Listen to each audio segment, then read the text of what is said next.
오늘의 말씀의 제목은 내가 이 일할 줄을 믿느냐입니다. 우리 부제목으로 예수님의 마음을 움직이는 믿음으로 정했습니다. 우리는 다른 사람을 움직이려면 그 사람의 마음을 얻어야 합니다. 또 상대방이 원하는 것을 할 때 가능합니다. 우리 6월 초에 끝난 지방선거에서도 유권자의 마음을 얻은 후보가 당선되었습니다. 우리 직장에서는 우리 매사에 적극적이고 또 최선을 다하는 우리 부하가 상사의 마음을 얻고 인정을 받습니다. 그러면 신앙생활에서는 어떤 사람이 예수님의 마음을 얻을 수 있을까요? 그것은 믿음이 있을 때 가능합니다. 우리 오늘 말씀에는 3명의 사람들이 나옵니다. 그들은 각자가 처한 상황에서 믿음으로 예수님께 나왔습니다. 믿음으로 나왔을 때 주님은 그들과 함께 하셨고 그들을 축복해 주셨습니다. 이 시간 말씀을 통해 예수님의 마음을 움직이는 믿음에 대해서 배울 수 있기를 기도합니다. 첫째, 한 관리의 믿음. 18절을 보십시오. 우리 다 같이 한번 읽어보겠습니다. 시작.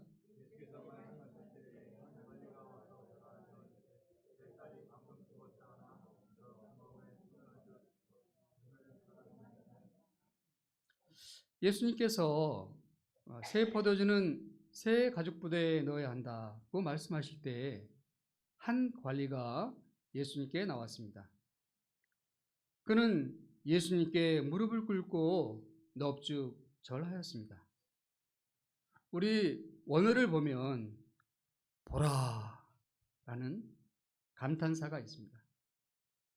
이는 그 모습이 매우 놀랍다는 것입니다. 이 관리는 다른 복음서에 보면 회당장 야이로였습니다. 당시 회당장은 지위가 매우 높은 사람이었습니다. 이스라엘은 회당 중심의 사회였으며 회당장은 당시 지역사회에서 누구나 다 아는 가장 존경받는 최고 지도자 중 한 명이었습니다. 그런데 이런 고위 관리가 공개적인 자리에서 예수님께 무릎을 꿇었으니 놀랄만한 일이었습니다. 사람들은 이 장면을 스마트폰으로 찍어 인스타그램에 올리기도 하였습니다. 사람들은 지위가 올라가면 목이 뻣뻣해지고 어깨에 힘이 들어가기 쉽습니다. 그런데 이 관리는 한없이 겸손한 모습으로 주님께 나왔습니다. 체면과 사회적 이목, 권위를 내려놓았습니다. 이는 그에게 절박한 현실 문제가 있었기 때문입니다. 18절 하반절을 보면 야이로의 딸이 죽게 되었습니다. 그는 예수님께 내 딸이 방금 죽었사오나 오셔서 그 몸에 손을 얹어주소서 그러면 살아나가겠나이다 라고 말하였습니다. 야이로에게는 하나밖에 없는 딸이 있었습니다. 딸은 야이로에게 천하보다 귀한 존재였습니다. 딸이 얼마나 귀여운지 아들만 가지신 분들은 이해하기 힘들 것입니다. 우리 성임 목사님 그렇습니까? 네, 그렇다고 합니다. 야이로에게 있어 외동딸은 열나들 부럽지 않는 자랑이요 기쁨이었습니다. 매일 회당에 과중한 업무로 파김치가 되어 집에 와도 아빠 하며 달려와 몸에 품에 안기는 딸을 보면 그날의 모든 피로가 싹 사라졌습니다. 딸은 야이로에게 있어 바카스와 같은 존재였습니다. 이런 딸이 무럭무럭 자라나 이제 꽃망울을 터뜨릴 예쁘고 귀여운 12살의 소녀가 되었습니다. 그런데 어느 날 딸이 학교에서 수업을 마치고 돌아오더니 갑자기 열이 났습니다. 처음에는 감기려니 하고 대수롭지 않게 생각했으나 나중에 보니 치명적인 바이러스에 감염이 된 것입니다. 결국 딸은 피워보지도 못하고 시들고 말았습니다. 금이야 오기야 키웠던 딸이 잃어버렸으니 그 슬픔과 절망이 얼마나 컸겠습니까? 하지만 놀랍게도 그는 슬픔과 절망 속에 있었지만 예수님께 나왔습니다. 급히 달려와 예수님께 죽은 딸을 살려달라고 간구하였습니다. 회당장의 요청에 예수님은 어떻게 하셨습니까? 우리 19절 말씀을 다 같이 한번 읽어보겠습니다. 시작. 예수께서 일어나 따라가심에 제자들도 가더니 예수님은 그 자리에서 일어나 그를 따라가셨습니다. 예수님은 딸을 향한 그의 간절한 모습을 보셨습니다. 체면과 권위를 내려놓는 그의 겸손함을 보셨습니다. 무엇보다 예수님을 믿는 믿음을 보셨습니다. 이런 믿음이 예수님을 움직이게 하였습니다. 믿음이란 어떤 절망적인 상황에서도 예수님만 바라보고 주님께 나아가는 것입니다. 믿음이란 인간에게는 막다른 골목이지만 예수님께는 길이 있다는 것을 믿는 것입니다. 이런 믿음이 있을 때 예수님을 움직이게 합니다. 죽음은 인간에게 있어 가장 큰 한계입니다. 살아있으면 어떻게든 해보겠지만 죽으면 모든 것이 끝이라고 생각합니다. 그러나 믿음은 죽음의 한계에서도 예수님께 나아가는 것입니다. 부활이요 생명이신 주님을 믿는 것입니다. 창세기의 아브라함과 사라에게도 이러한 믿음이 있었습니다. 사라는 90세의 나이로 인간적으로 아이를 낳는 것이 불가능하였습니다. 그러나 그들은 바랄 수 없는 중에 바라는 믿음이 있었습니다. 아브라함의 씨를 통해 후손을 주시겠다고 약속하신 약속의 하나님을 믿었습니다. 그들이 믿음으로 나갔을 때 하나님은 약속대로 이삭을 자녀로 주셨습니다. 우리에게도 각자 자신만의 한계가 있습니다. 어떤 분에게는 자녀의 문제가, 또 어떤 분에게는 고질적인 자신의 내면 문제가 그렇습니다. 이 문제만큼은 하나님도 어떻게 할 수 없는 것이 아닌가 생각합니다.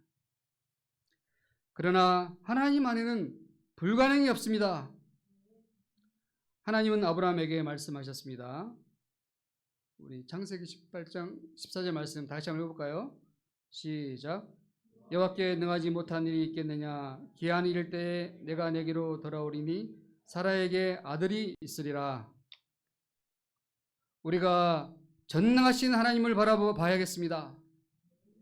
부활이요 생명이신 예수님을 의지해야겠습니다.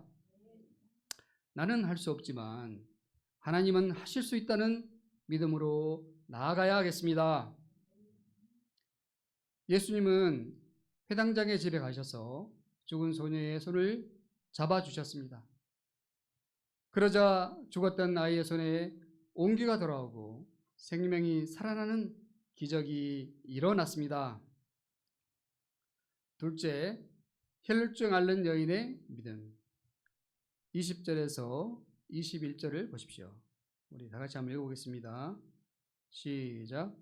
12해 동안이나 혈루증으로 앓는 여자가 예수의 뒤로 와서 그 겉옷가를 만지니 이는 제 마음에 그 겉옷만 만져도 구원을 받겠다 함이라. 예수님께서 야이로의 집에 가시는 도중이었습니다. 우리 성임 목자 우리 그 그림 한번 보여주실까요? 예. 예수님 주위에는 항상 많은 무리들이 따라다녔습니다. 그런데 예수님의 곁으로 몰래 다가오는 한 여인이 있었습니다. 여인은 몰려드는 많은 사람들을 해치고 마침내 예수님 뒤까지 다가갔습니다. 그리고는 예수님의 옷가를 살짝 터치하였습니다. 그런데 이게 웬일입니까? 옷깃을 살짝 만지자마자 놀라운 일이 일어났습니다. 오랫동안 그녀를 괴롭혔던 혈루증이 그놈부터 순식간에 나은 것입니다. 예수님은 그 순간 자신에게서 능력이 나은 것을 아셨습니다. 그리고는 돌이켜 여인을 보셨습니다. 여인은 몰래 물건을 훔치다 걸린 사람처럼 두려움에 덜덜 떨었습니다. 이때 예수님은 어떻게 하셨습니까? 22절 말씀을 다 같이 한번 읽어보겠습니다. 시작. 예수께서 돌이켜 그를 보시며 이르시되 따라 안심하라 내 믿음이 너를 구원하였다 하시니 여자가 그 즉시 구원을 받으니라. 예수님은 여인에게 따라 안심하라 내 믿음이 너를 구원하였다 라고 하셨습니다. 예수님은 따라 라고 하시며 아버지의 음성으로 부르셨습니다. 그러자 여인의 모든 두려움이 사라졌습니다.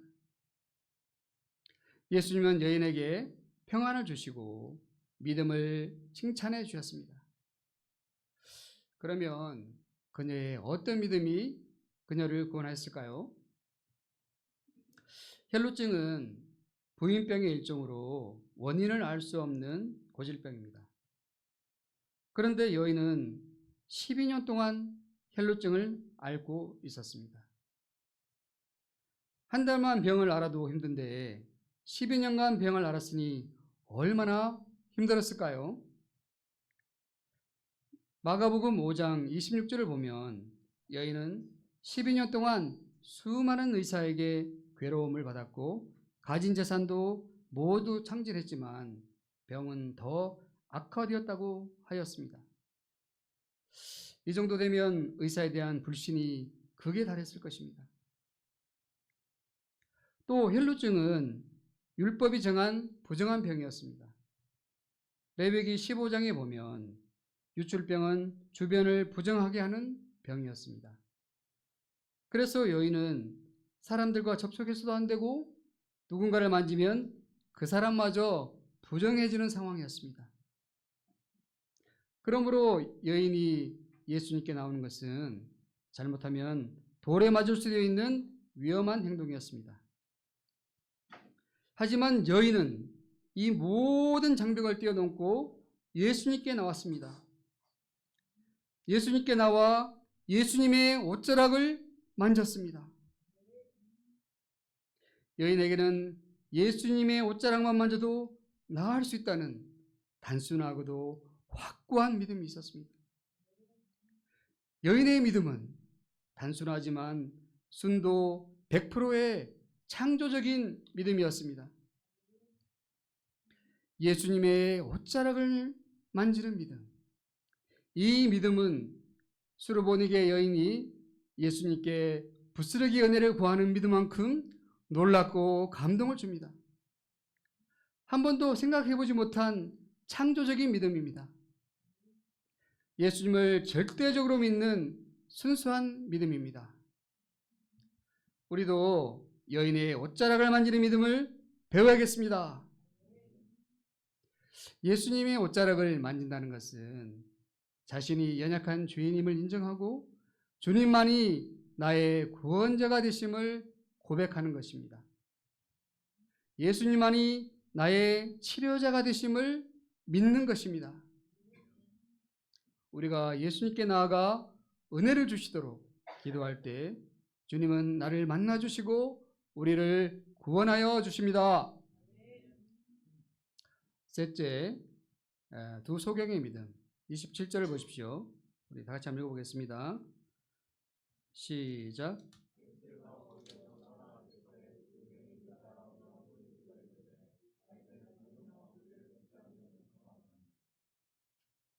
예수님께서 거기를 떠나가실 때 두 맹인이 따라오며 소리쳤습니다. 우리 여기 그 다윗의 자손이여 우리를 불쌍히 여기서 하는 부분을 우리 여호서 목자님이 우리 맹인처럼 한번 해주시겠습니다. 다윗의 자손 다윗의 자손이여 우리를 불쌍히 여기소서. 네, 이렇게 했을 것 같습니다. 자, 그럼 이번에는 우리가 다 같이 정말 맹인의 심정으로 다윗의 자손이여 우리를 불쌍히 여기소서, 우리도 한번 해보겠습니다. 자, 시작. 다윗의 자손이여 우리를 불쌍히 여기소서. 우리 세상에는 불쌍한 사람들이 많이 있지만 맹인처럼 불쌍한 사람은 없습니다. 요즘 우리 주위에는 장미, 수국, 양귀비 등 아름다운 꽃들이 활짝 펴 있습니다. 우리 안양천에 가보면 형형색색의 다양한 꽃들이 펴 있어 보는 이들의 마음에 힐링을 줍니다. 우리 제가 어제 안양천 가서 한번 보고 사진 한번 찍어봤습니다. 이런 꽃도 피어 있고요. 이런 꽃도 피었습니다. 또 한번 보시죠. 이런 꽃도 피어 있고, 이렇게 돼 있고, 이런 꽃도 피어 있습니다. 한번 시간 나실 때 한번 가보십시오. 우리 애노 목자님이나 우리 루디아 목자님 사진 찍으시면 더 훨씬 잘 찍으셨을 텐데 이렇게 찍었습니다. 하지만 안타깝게도 이들은 이런 아름다움을 누리는 기쁨을 누리지 못합니다. 그들은 자신을 낳아준 부모님의 얼굴을 보지 못했습니다. 자신의 얼굴조차 어떻게 생겼는지 알 수가 없습니다. 이런 그들이 예수님께서 자신들이 있는 이곳을 지나가신다는 소문을 들었습니다. 그들은 자신에게 찾아온 한 번밖에 없는 기회를 놓칠 수가 없었습니다. 그래서 달려와서 있는 힘을 다해 다윗의 자손이여 우리를 불쌍히 여기소서 라고 소리쳤습니다. 맹인들은 예수님께 죄의 눈을 뜨게 해주소서 하지 않고 불쌍히 해달라고 외쳤습니다. 자신들을 긍휼히 여겨달라고 하였습니다. 주여 우리를 불쌍히 여기소서.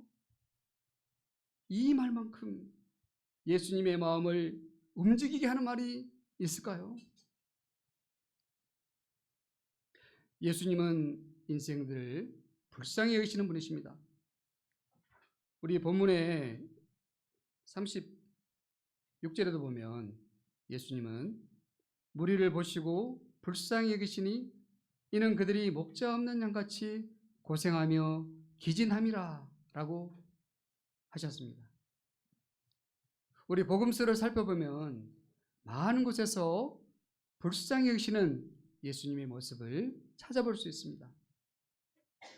마가복음에서 나병 낭자가 주님께 나왔을 때 예수님은 말씀하셨습니다. 우리 마가복음 1장 14절 말씀, 41절 말씀 다시 한번 읽어볼까요? 시작. 예수께서 불쌍히 여기사 손을 내밀어 그에게 대시며 이르시되 내가 원하니 깨끗함을 받으라. 누가복음 7장 13절 말씀도 한번 읽어보겠습니다. 시작. 다음 장 마태복음 14장 14절 시작.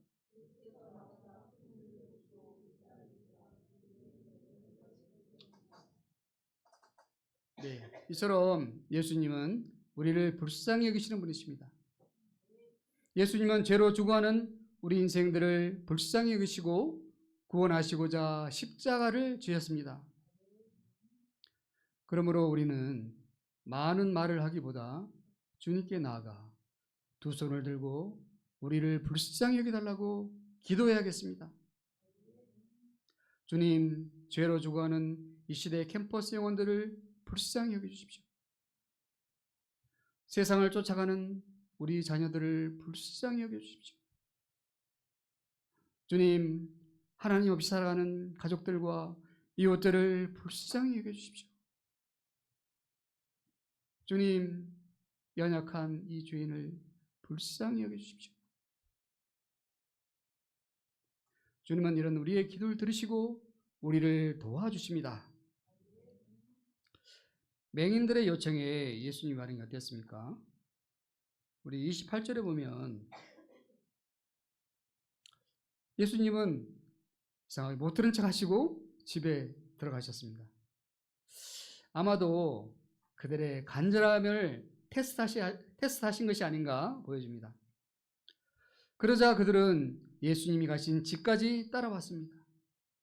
그리고는 자신들을 불쌍히 해달라고 또다시 외쳤습니다. 그들에게는 포기치 않는 믿음이 있었습니다. 예수님은 이런 그들에게 어떻게 말씀하셨습니까? 우리 28절 말씀을 다 같이 읽어보시겠습니다. 시작. 예수께서 집에 들어가심에 맹인들이 그에게 나오거늘 예수께서 이르시되 내가 능히 이 일할 줄을 믿느냐 대답하되 주여 그러하오이다 하니 예수님은 그들에게 내가 능히 이 일할 줄을 믿느냐고 물으셨습니다. 예수님은 그들에게 온전한 믿음을 원하셨습니다. 그러자 그들은 한 목소리로 주여 그러합니다 라고 대답하였습니다. 예수님은 이런 그들의 눈을 만지시며 너희 믿음대로 되라고 하셨습니다. 그러자 그들의 눈이 밝아졌습니다. 처음으로 밝은 세상을 보게 되었습니다. 또한 은혜로우신 예수님의 모습을 보게 되었습니다. 이상의 세 가지 사건을 통해 우리는 몇 가지 중요한 진리를 배우게 됩니다. 첫째로 믿음이란 예수님을 바라보고 예수님께 나가는 것입니다. 야이로나 혈루증 앓는 여인 두 맹인은 모두 심각한 인생 문제를 안고 있었습니다. 또 그들의 문제는 인간의 힘으로는 해결할 수 없는 것들이었습니다. 그러나 이들은 절망적인 상황에서 예수님을 바라보며 온갖 어려움을 극복하고 예수님께 나왔습니다. 이를 볼 때 믿음이란 어떤 절망적인 상황에서도 예수님을 바라보고 주님께 나오는 것입니다. 어떤 모습으로 나오는 가는 중요하지 않습니다. 우리 야이로처럼 공개적으로 나오든 우리 혈루증 앓는 여인처럼 몰래 나오든 맹인들처럼 부르짖으며 나오든 아니면 조용히 나오든 예수님께 나오는 것이 중요합니다. 둘째, 예수님은 믿음을 축복해 주시는 분이십니다. 예수님은 믿음으로 자기에게 나오는 자를 외면하지 아니하시고 축복해 주셨습니다. 예수님은 여인과 맹인에게 내 믿음이 너를 구원하였다. 너희 믿음대로 되라고 하셨습니다. 이 말씀은 예수님은 우리의 믿음대로 역사하시는 분이심을 배우게 됩니다. 그들을 고쳐주신 분은 분명 예수님이십니다. 하지만 예수님의 능력은 주님을 믿는 자에게만 역사합니다. 믿음은 예수님과 나를 연결시켜주는 파이프라인입니다. 우리 재민아에게 한번 시켜봤는데요. 이렇게 예수님과 나를 연결시켜주는 파이프라인이 뭐라고요? 믿음입니다. 믿음. 예, 이렇게 우리가 믿음을 가질 때 우리의 마음이 예수님께 연결되어서 예수님의 능력을 우리가 덧입을 것을 믿습니다. 우리에게 믿음이 있을 때 주님이 주시는 능력으로 우리는 승리하는 삶을 살 수 있습니다. 주님은 이 시간 우리에게도 물으십니다. 내가 능히 이 일할 줄을 믿느냐? 우리가 주님의 무릎 앞에 온전한 믿음으로 나아가야겠습니다. 주님, 제가 주님을 믿습니다. 저는 할 수 없지만 주님께서는 능히 하실 수 있음을 믿습니다. 저희가 예수님을 믿는 믿음으로 현실 문제에서 구원받고 주님 안에서 승리하는 삶을 살 수 있기를 기도합니다. 저는 오늘 말씀을 보며 믿음으로 나오는 자를 축복해 주시는 주님을 배웠습니다. 또한 우리를 불쌍히 여기셔서 외치는 기도를 배웠습니다. 돌아보건대 주님은 불쌍히 여겨달라는 제 기도를 외면하지 않으셨습니다. 장년초 죽음을 앞둔 아버지를 위해 제가 할 수 있는 것은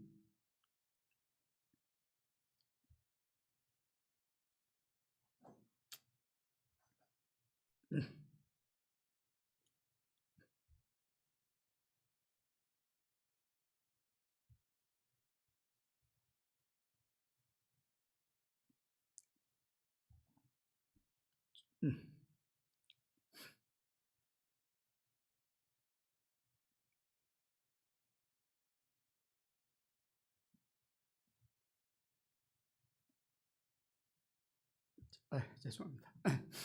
주님께 나가 아버지를 불쌍히 여겨달라고 기도하는 것밖에 없었습니다.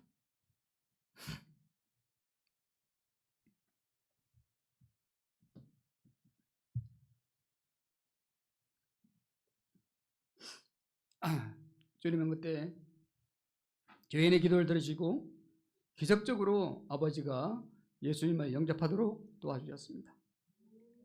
도저히 예수님을 믿지 않을 것 같던 분이 예수님 믿고 천국으로 가는 축복을 얻었습니다. 이 주님께 높이 영광과 감사를 드립니다.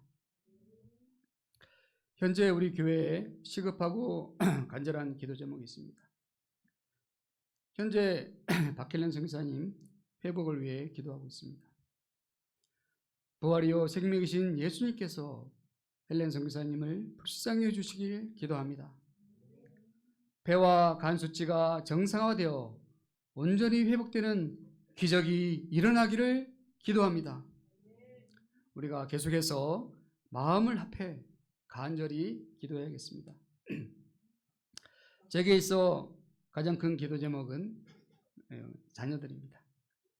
우리 아이들이 예수님을 잘 믿고 믿음이 성장하고 자립적인 삶을 사는 것입니다. 그렇지만 우리 아이들의 현재의 모습은 주일 예배를 신실히 드리는 것이 어려운 형편입니다. 저는 이들이 성경 공부도 예배도 신실히 드리는 그날이 올 수 있을까 늘 염려가 되었습니다. 주님은 이런 제게 맹인들의 기도를 배우게 하셨습니다. 오늘도 내일도 주님 앞에 무릎 꿇고 기도해야 함을 가르쳐 주십니다. 주님, 근원이 하영이 예영이를 불쌍히 여기십시오. 하나님의 백성으로 살아가게 도와주십시오. 또한 제게 내가 이 일할 줄을 믿느냐 하시며 주님을 온전히 믿으라고 하십니다. 제가 제 믿음 없음을 회개합니다. 전능하신 주님께서 이 모든에게는 모든 것이 가능하십니다. 제가 자녀들과 이 시대 양들, 이웃들을 위해 불쌍히 여기시도록 간절히 기도하는 자가 되기를 기도합니다. 결론적으로 예수님은 믿음으로 나오는 자를 축복해 주시는 분이십니다. 본문의 회당장과 혈루증 앓는 여인, 맹인들은 저마다 심각한 인생 문제를 안고 주님께 나갔습니다. 그러할 때 주님은 이들의 믿음을 축복하여 주시고 문제를 해결하여 주셨습니다. 저희도 믿음으로 주님께 나가는 가운데 예수님의 은혜를 체험하는 저희들이 될 수 있기를 기도합니다. 다 함께 요절 말씀 읽고 마치겠습니다. 28절 시작. 예수께서 집에 들어가심에 맹인들이 그에게 나오거늘 예수께서 이르시되 내가 능히 이 일할 줄을 믿느냐 대답하되 주여 가라오이다 하니. 기도하겠습니다. 감사하신 아버지 하나님, 이 시간 예수님의 마음을 움직이는 믿음에 대해서 배우게 하셔서 감사합니다. 예수님은 믿음으로 나오는 자를 축복하여 주시는 분이십니다. 저희가 야이로와 혈루증 앓는 여인, 맹인들의 믿음을 배워서 주님께 나아가 주님의 옷자락을 붙잡으며 불쌍히 여겨달라고 기도하는 저희들이 될 수 있도록 도와주시옵소서. 주님, 병상 중에 고생하시는 우리 헬렌 선교사님 불쌍히 해주시고 함께 해주시기를 기도합니다. 주님의 딸 헬렌 선교사님과 함께 해주시고 폐와 간 수치가 정상으로 되게 도와주시고 힘을 허락하여 주시기를 기도합니다. 우리 가족들에게도 부활의 믿음 허락하여 주시기를 기도합니다. 감사하고 예수님의 이름으로 기도하였습니다. 아멘.